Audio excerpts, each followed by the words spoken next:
ये डीएम के ऑफिस का विजुअल है, यहां पर बहुत सन्नाटा है। ये देखिए, ये दरिया ओहो, दरिया लपेटी जा रही है, कारपेट वापस लपेटा जा रहा है। डीएमके का ऑफिस आपके सामने आ रहा है, ये देखिए जरा, कारपेट लपेटा जा रहा है, दरिया लपेटी जा रही है, डीएमके का ऑफिस।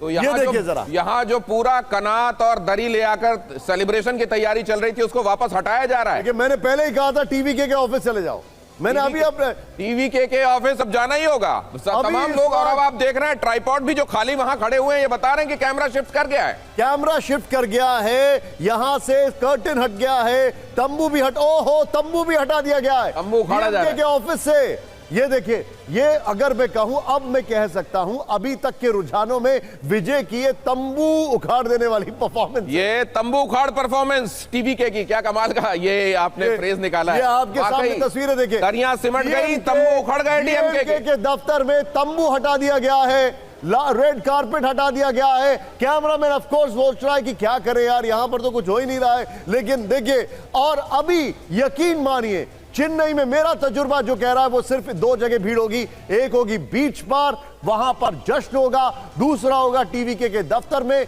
विजय कहां है, हर कोई जानना चाहता है। और लोग ये भी जानना चाहते हैं कि उनको, उन्होंने कहा कि एक मेरा वैचारिक विरोधी है और मेरे एक राजनीतिक विरोधी है। डीएमके वैचारिक विरोधी है और राजनीतिक विरोधी एआईएडीएमके है। क्या इनमें से किसी के साथ हाथ आखिर मिल जाएगा कि नहीं मिल जाएगा? क्योंकि उतने नंबर तो चाहिए होंगे जो सरकार बना सके। दिनेश, ये तस्वीरें देख के मैं बता रहा हूं, ये इसको कहते हैं आयरनी ऑफ इंडियन पॉलिटिक्स। कैसे डीएमके के दफ्तर से, आप देखिए, आपके आंखों के सामने हो रहा है, आंखों के सामने डीएमके के दफ्तर से एलईडी भी हटने वाली है और डीएमके के दफ्तर से कारपेट भी हट गया है, तंबू भी उखड़ गया है। लेकिन वहां काउंटडाउन किस चीज का चल रहा था? उस एलईडी में किनारे में काउंटडाउन चल रहा था। क्या वो काउंटडाउन डीएमके का चल रहा था? नहीं, वो कहा, मुझे तो लग रहा है वो, ये देखिए किस तरीके से, ये बहुत आयरनी है। ये देखिए आप जरा, और यहाँ पे भीड़ खत्म हो चुकी है, लोग हटे हैं। ये ट्राइपॉड खाली है। अच्छा, मैं एक बात समझ गया, कर गया है और तंबू उखाड़ा जा चुका है। जो शामियाना लगाने वाले आते हैं उनको भी पता है कि आखिर हमें पैसा कहां से मिलने वाला है, ये बहुत अच्छे से पता है। आनंद पांडे हमारे संवाददाता लगातार वहां से जानकारी दे रहे हैं। बहुत सारी चीजें बदल रही हैं और शिफ्ट हो रही हैं। आनंद पांडे फोन पर हैं, लाइव पर नहीं है, इसका मतलब वो भी शिफ्ट कर चुके हैं। आनंद कहां से हैं आप बताइए? ऐसा बिल्कुल पहले अभी शिफ्ट नहीं किया, क्योंकि अभी ये ट्रेन भी है, लिहाजा जो भी ट्रेन आ रहा है उसको हम लोग आनंद तरफ से बस। आनंद, आप इस वक्त कहां की तरफ निकल चुके हैं?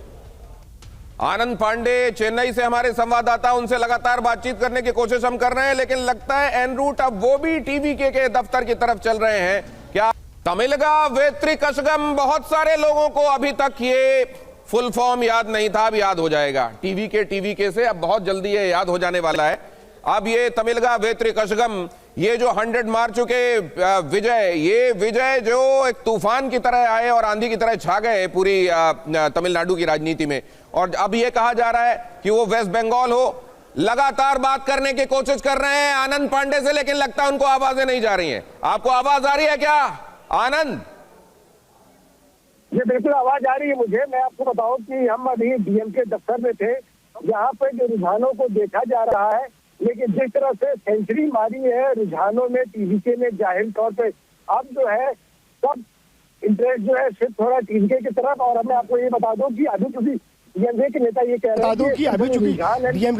कह रहे हैं कि ये सिर्फ अभी रुझान है, लिहाजा इन रुझानों के आधार पे किसी नतीजे पे पहुंचना बहुत जल्दबाजी होगी। और उनका कहना है कि जो मौजूदा सरकार ने स्टैलिन की अगुवाई में काम किया है तो उस पर जनता मुहर लगाएगी। और जो एक तमिलनाडु में परंपरा रही है कि हर 5 साल में सरकार बदलती है, तो डीएमके का कहना है कि इस बार वो परंपरा टूटेगी।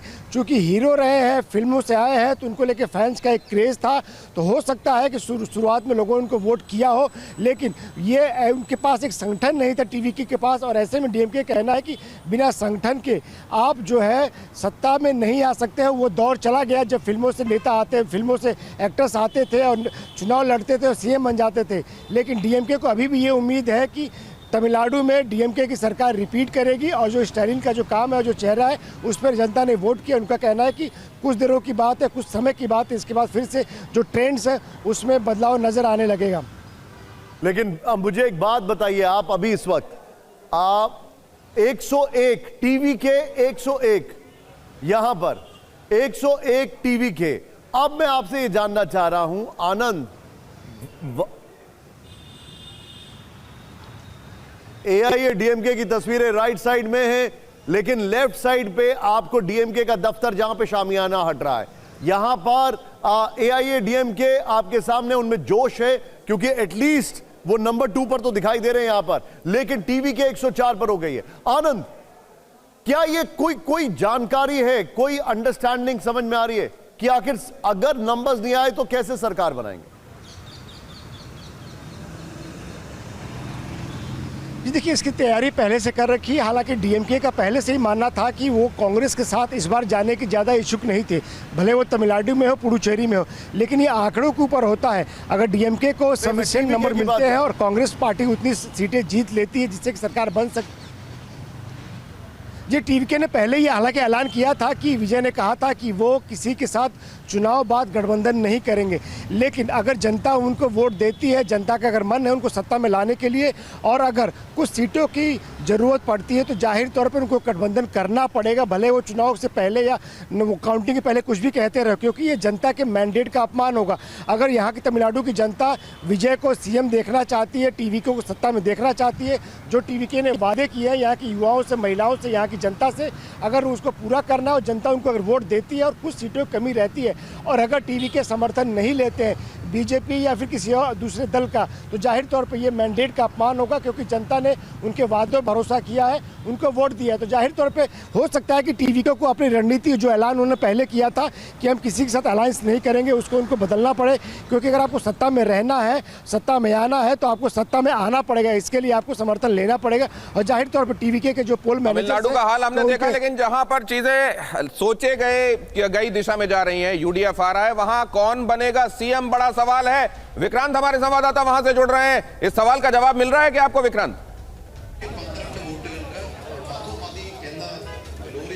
जी देखिए, ये प्रदेश कांग्रेस का दफ्तर है और इसका जो प्रांगण है बाहर का वो खचाखच भरा हुआ है, स्क्रीन बनी हुई है और तमाम कार्यकर्ता यहाँ पहुँच चुके हैं और उनको अब ये उम्मीद जग गई है कि केरल में 10 सालों बाद कांग्रेस के नेतृत्व में यूडीएफ की सरकार बनने वाली है। और दिलचस्प तस्वीरें ये हैं कि केसी वेणुगोपाल जो कांग्रेस के संगठन महासचिव हैं, सांसद हैं, केरल से ही आते हैं, उनके कटआउट यहाँ पर लगे हुए हैं, तमाम लोग कटआउट लेकर के आ गए हैं। तो सीएम कौन बनेगा विक्रांत, किसका नाम गूंज रहा है? तो कुछ हाथों में वीडी सतीशन के भी, जो कि विधायक दल के नेता थे, विपक्ष के नेता थे, उनके कटआउट भी हैं।